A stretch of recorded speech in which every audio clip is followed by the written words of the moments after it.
احنا قلنا ان احنا عندنا سكراتش دي هي لعبة لذيذة بتخلينا نفهم المفهوم البرمجي بشكل نوعا ما بسيط يعني. مش كل المفهوم البرمجي بمعنى صح، عشان في حاجات في المفاهيم البرمجية مش موجودة فيه. لكن نوعا ما هي بتدينا اوفر فيو كويس، يعني بتدينا خلفية كويسة يعني عن الفانكشناليتي بتاعت البروجرام.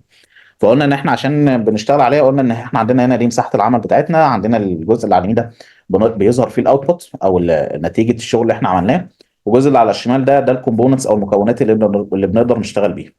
وقلنا ان احنا لازم نفهم الكمبيوتر خطوه بخطوه يعمل ايه. فاول خطوه كنا بنعملها ان انا بختار اقول له في الايفنتس هنا، بقول له لما ادوس على العلامه الخضراء دي ان هو يشتغل. لما ادوس عليها، تمام، ده لازم تكون معايا كده في راس البرنامج من فوق خالص. بعد كده ببدا اقول له بقى اي حاجه انا عايزها. فاحنا كان عندنا مثلا هنا في السنسنج عندنا هنا الاسك، وده الكويشن، ان انا كنت عايز اساله انت اسمك ايه. تمام كده. فانا اقول له واتس يور نيم. ولما عملنا رن وشغلنا، جاء هنا سالني اسمك ايه، فلما قلت له اي حاجه، تمام، اختفى خلاص. طب احنا عايزينه بقى يعرض لي مثلا بعدها اسمي مثلا، يعني لما اقول له اسم كذا يعرضه لي. فلقينا هنا مع الكويتشن في عندنا هنا الانسر، والانسر دي قلنا ان هي فاريبل. الفاريبل ده بيتخزن على ايه؟ على ايه؟ الرام. على الرام، مظبوط، تمام. طيب، وقلنا عشان اعرضه عندي هنا في اللوكس، عندي هنا حاجه اسمها سي اهو. هنيجي ناخد دي نركبها هنا، وقلنا ان هي عباره عن بازل اشكال بتركب على بعضها. وقلنا ان احنا هناخد الانسر طالما شكله بيضاوي، هنا بيضاوي يقدر يركب عليه عادي اهو. تمام. فتعالى كده لو شغلنا البرنامج قال لي واتس يور نيم، فاقول له مثلا محمد، المفروض انه يعرض لي ايه؟ محمد. واضح كده الفكره؟ تمام. طيب، تعالى مثلا نقول له ان انا عايز اعرض له هلو محمد. مش محمد بس، انا عايز اعرض له حاجه هلو محمد. اعرضها ازاي؟ اعرضها ازاي هنا؟ مش هينفع اعرضها كده على طول. طيب تعالى بقى، وده ميزه سكراتش صراحه، ان هي بتوضح لنا الفكره، الحته دي بجزئيه كويسه قوي. لان انت عندك الحاجه الواحده ممكن يكون لها اكتر من حل. بس بقى في حاجه اسمها الكواليتي اوف كود، او جوده الحل اللي انت عامله ده عامل ازاي. تمام. يعني انت مثلا ممكن تيجي تقول لي ايه، تقول لي طيب بص انا هقول لك على حاجه. انا هعرض له كلمه هلو، تمام، وبعد كده اقول له ايه؟ الاسم. تمام كده. تعالى كده نشغل نشوف. لو قلت له مثلا محمد، هو عرض هلو؟ هو عرضها. في الحقيقه هو اتعرض، اه بس بس هي ما لحقتش تشوفها ليه؟ لان هو عرض دي وبعدها دي على طول. تمام. فدي حاجه برضو مهمه في مفاهيم لازم اكتب البرمجه، ديلي.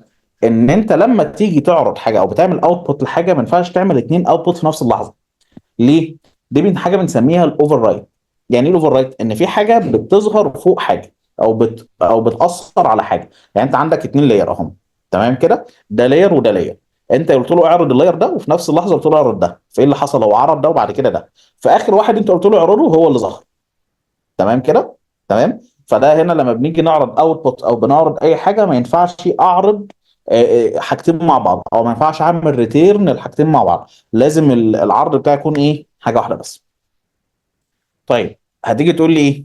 والله ايه الراجل ده قال ايه؟ انا طب ما اعمل له ويت، اعمل له حاجه ان هو يسكت كده ثانيه مثلا، ثانيتين ولا حاجه، وبعد كده اعرض الاسم. يبقى انا بعرض له هلو، بعد كده ويت، وبعد كده الاسم. بس تمام. حضرتك بتتكلم بالسي هلو، هي مش باينه بعد ما شلت السي انسر. ليه؟ السي هلو اللي هي انت كده انت شلتها خلاص من البازل دي، فالمفروض هلو هي دلوقتي هي اللي بتبان مش محمد. ايوه. ماشي بس مش باينه انا في لسه ما الشغال. شغلتش، انا ما اه لسه شغلتش، ما دوستش. ما شغلتش.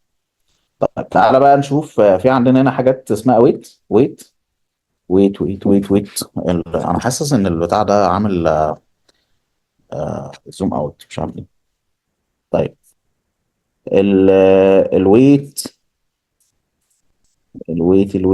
الويت. هم محتاجين يضيفوا سيرش فعلا. اول واحد. ده الويت. بس تمام. فالويت مثلا أنا قلت له هنا ويت ايه؟ ويت 1 سكند، وبعد كده اعرض الاجابه. فلو انا كده جيت شغلت، هيقول لي انت اسمك ايه؟ هقول له محمد.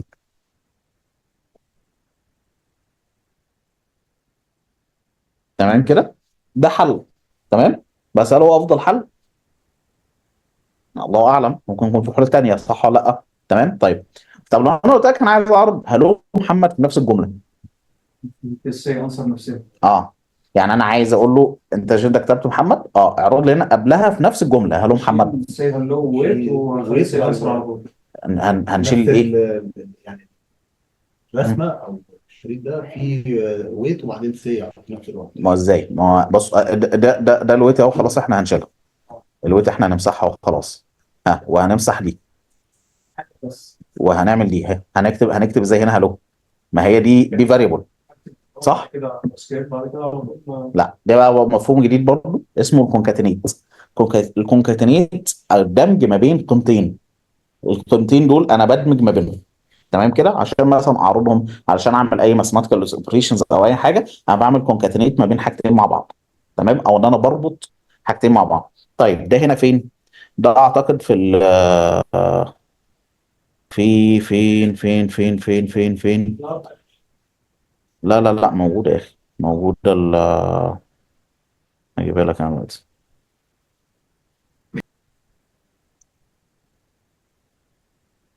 اه، الجوين اهي. الجوين ده هي هنا مسميها جوين. جوين ده ان انا بجوين حاجتين مع بعض، بجوين القيمتين مع بعض. تمام كده. طيب انا هاخد الانسر دي كده، احطها هنا مكان البنانه مثلا. تمام. ومكان كلمه ابل هقول له ايه؟ الو. تمام. واخد دي كده. هي مش دي برضه شكل بيضاوي؟ يعني تنفع هنا، صح؟ اخدها كده. طب تعال بقى نشغل. قال لك اسمك ايه؟ هقول له محمد. قال لي هلو محمد. شاف جابها الاثنين لازقين في بعض ازاي؟ عشان تعرف ان هو غبي، لازم ايه تفهمه، تقول له لا خلي بالك فينا مسافه. طب هنقول له ده ازاي؟ بسيطه، هنعمل هنا بعد هلو مسافه بس كده. وان ران. واتس يور نيم. وانا مثلا جوده. أبو جوده. شكرا. تمام كده.